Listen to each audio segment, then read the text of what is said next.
Hi everybody, welcome to Grandmommy's Kitchen, where food is all about love and everybody's always welcome.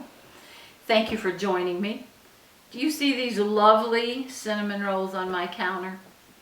That's one thing I've been working on today. Now I'm not giving you the recipe, it's long, it's complicated.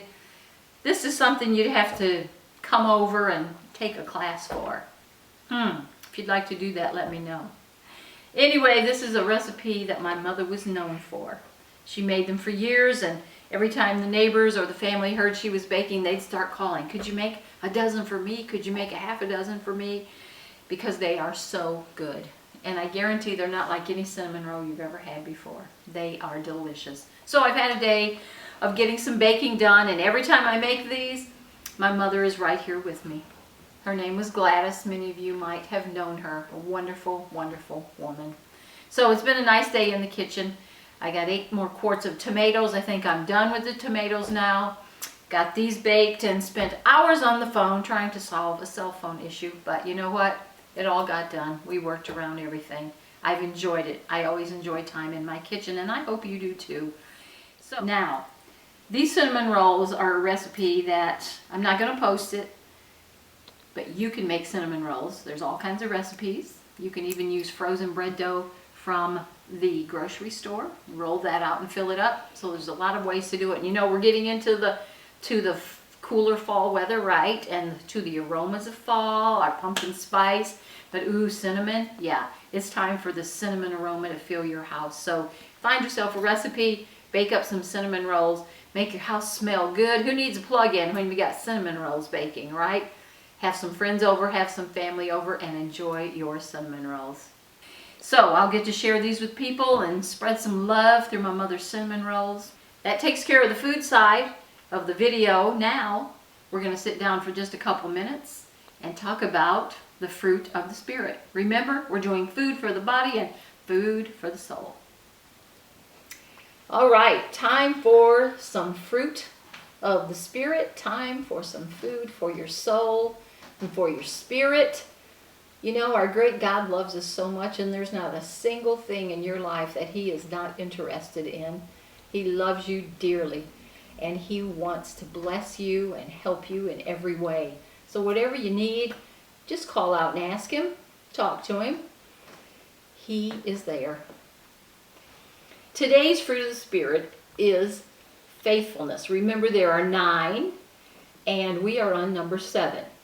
We're referring to the verse in Galatians 5:22 that lists the 9 evidence that the fruit of the Spirit, that you carry the Spirit of God within you. So number 7 is faithfulness.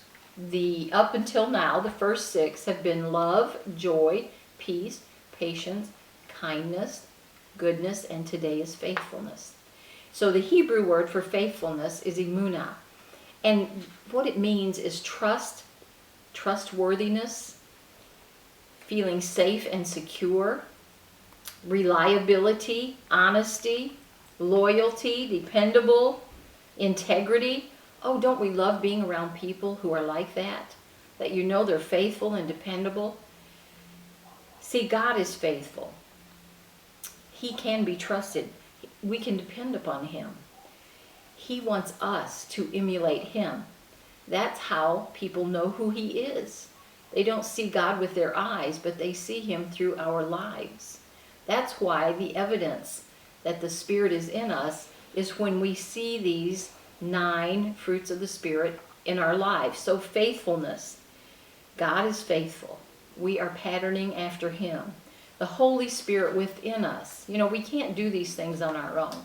We can just make up our mind, oh, I'm going to be good, I'm going to be kind, and then the first time something upsets you, you're off track already. But the Holy Spirit within us enables us to be faithful, to exhibit faithfulness and all the other attributes of the fruit of the Spirit. And you notice how they're all so lovely? There hasn't been a single word in the 7 so far that indicates anything about chaos, about anger, about being upset. No, they're all about love, joy, peace, patience, kindness, goodness, faithfulness. Who would not want to be around someone like that? That is the God that we serve. That's who He is. And so when we have these attributes in our life, people can see him through us. Practice your faithfulness. Be dependable and reliable. Be someone that people can feel safe and secure around you. Oh, it just sounds like a lovely, comfortable place to be. Let me pray for us today. Let's call on that God who is faithful. Heavenly Father, we praise and magnify your wonderful name. You alone are God, creator of heaven and earth. And I am so grateful that you love us. I am so grateful to know that you are good and faithful and kind and gentle, patient and loving. Thank you for who you are, and thank you that you give us the opportunity to be just like you. And thank you for putting Holy Spirit, your Spirit within us, who strengthens us and helps us, enables us to look like you so that we are faithful and kind and loving and joyful and peaceful. Glory to your great name. Amen. Appreciate you being here. I look forward to seeing you next time. Bye now.